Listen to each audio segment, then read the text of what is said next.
સમાચાર પ્રાપ્ત થઈ રહ્યા છે અમદાવાદથી। અમદાવાદની સ્કૂલોને ફરી બોમ્બથી ઉડાવી દેવાની ધમકી મળતા દોડધામ। વહેલી સવારે 2 થી વધુ સ્કૂલોને બોમ્બથી ઉડાવી દેવાના ઈમેલ મળ્યા।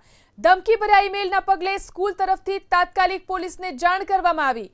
પોલીસે બોમ્બ અને ડોગ સ્ક્વોડની મદદથી સ્કૂલોમાં ચેકિંગ શરૂ કર્યું। સલામતીના ભાગરૂપે વાલીઓને બાળકોએ સ્કૂલેથી લઈ જવાની સૂચના આપી દેવામાં આવી। સંત કબીર સ્કૂલની અલગ અલગ 3 શાખા અને સેન્ટ ઝેવિયર સ્કૂલને પણ ધમકીની પુષ્ટિ।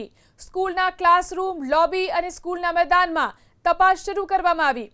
ધમકીભર્યા ઈમેલના પગલે ક્રાઇમ બ્રાન્ચની ટીમ પણ તપાસમાં જોતરાઈ। સંત કબીર સ્કૂલ, ડીપીએસ બોપલ અને સેન્ટ ઝેવિયર સ્કૂલને ધમકી મળ્યાની પોલીસે પુષ્ટિ કરી છે। અત્યાર સુધીમાં 3 સ્કૂલે બોમ્બની ધમકીભર્યા મેસેજ અંગે પોલીસ કંટ્રોલ રૂમમાં જાણ કરી છે। તો વધુ એકવાર અમદાવાદની શાળાઓને બોમ્બથી ઉડાવી દેવાની ધમકી આપવામાં આવી છે।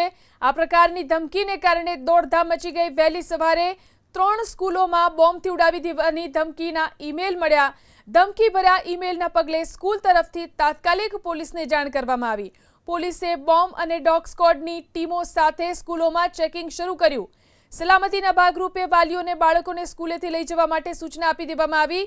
સંત કબીર સ્કૂલ તેમજ સેન્ટ ઝેવિયર સ્કૂલ અને ડીપીએસ સ્કૂલ દ્વારા આ વાતની પુષ્ટિ કરવામાં આવી છે। આ ત્રણેય શાળાઓને ધમકીભર્યા ઈમેલ મળ્યા છે અને તેમને પોલીસ કંટ્રોલ રૂમમાં અંગે જાણ કરી।